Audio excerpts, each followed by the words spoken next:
गरीब बच्चे पढ़ने योग्य नहीं है?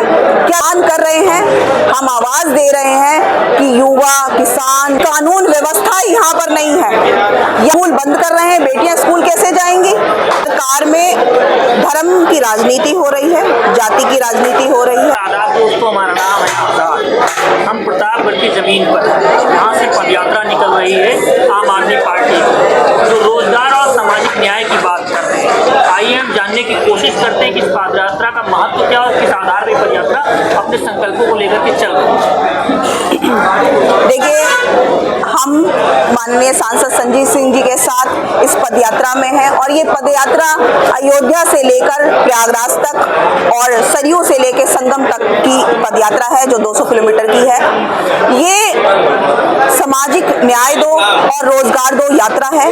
इस पर मैं ये कहना चाहती हूँ कि उत्तर प्रदेश की जो जनता है वो आम आदमी पार्टी का सपोर्ट करे, हमारा साथ दे, क्योंकि ये युवाओं को जो बेरोजगार करके रखा है इस उत्तर प्रदेश की सरकार ने, इस केंद्र सरकार ने, जो समानता इस उत्तर प्रदेश में नहीं है, जो पिछड़ा, दलित, इन वर्गों के साथ जो अत्याचार हो रहा है, उनकी शिक्षा के साथ हनन हो रहा है, स्कूल बंद करे जा रहे हैं, जो जिसके गरीब बच्चे उस स्कूलों में नहीं जा पा रहे हैं। क्या गरीब बच्चे पढ़ने योग्य नहीं है? क्या जिसके पास पैसा है सिर्फ वही स्कूलों में जा सकता है, उनके बच्चे स्कूलों में जा सकते हैं? ये जो इस समय जो सरकार चल रही है वो पिछड़े वर्गों को प्रताड़ित कर रही है, युवाओं को बेरोजगार कर रही है। ऐसे में आम आदमी पार्टी उन सब के साथ खड़ी है और इस यात्रा के साथ हम आह्वान कर रहे हैं, हम आवाज दे रहे हैं कि युवा, किसान, दलित, सभी समाज के, महिला वर्ग, सभी समाज के लोग हमारे साथ जुड़े और इस यात्रा में हमारा सपोर्ट करें। योगी जी तो कह रहे हैं कि यहाँ पर राम राज्य आ चुका, उसके आधार पर लोग वोट करेंगे। राम राज्य, योगी जी राम राज्य की बात कर रहे हैं, लेकिन आए दिन यहाँ महिलाओं की इज्जत लुट रही है। कोई कानून व्यवस्था यहाँ पर नहीं है। यहाँ पर अगर किसी महिला के साथ रेप हो जाता है, छेड़खानी हो जाती है तो एफआईआर दर्ज नहीं होती। बेटी बचाओ बेटी पढ़ाओ की बात करते हैं, स्कूल बंद कर रहे हैं, बेटियां स्कूल कैसे जाएंगी? एफआईआर दर्ज नहीं हो रही है। आप कह रहे हैं कि हम बेटी बचाने की बात कर रहे हैं, बेटी पढ़ाने की बात कर रहे हैं। तो इस तरीके की जो सरकार, योगी सरकार जो उत्तर प्रदेश में चल रही है, ये इस वक्त सारी जनता इस सरकार से प्रताड़ित है। महंगाई चरम सीमा पर है, अत्याचार चरम सीमा पे है, कानून व्यवस्था ध्वस्त है। योगी जी के राम राज्य में मुसलमानों को चिन्हित करके बुलडोजर चलाया जाता है और आजम खान जैसे नेता को जेल में उठा करके फिर से डाल दिया जाता है पैन कार्ड के नाम पर। उस पर आप लोग क्या कहते हैं?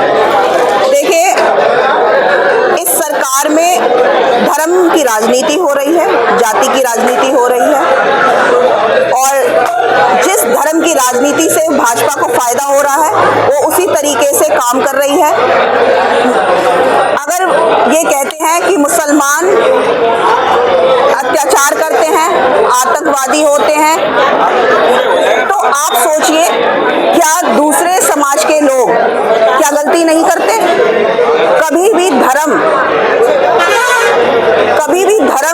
आपको गलत रास्ता नहीं दिखाता, लेकिन इनकी जो राजनीति है वो सिर्फ धर्म की राजनीति है और उत्तर प्रदेश में इस धर्म की राजनीति से ही वो जीत रहे हैं। और मैं सिर्फ जनता से आह्वान करना चाहती हूँ कि धर्म और जाति से परे हटके सोचिए, शिक्षा, स्वास्थ्य और कानून व्यवस्था की मांग करिए और इसी पर आप वोट डालिए। पदयात्रा आप लोग रोजगार की कर रहे हैं, कुछ बाबा लोग पदयात्रा हिंदू राष्ट्र की कर रहे हैं।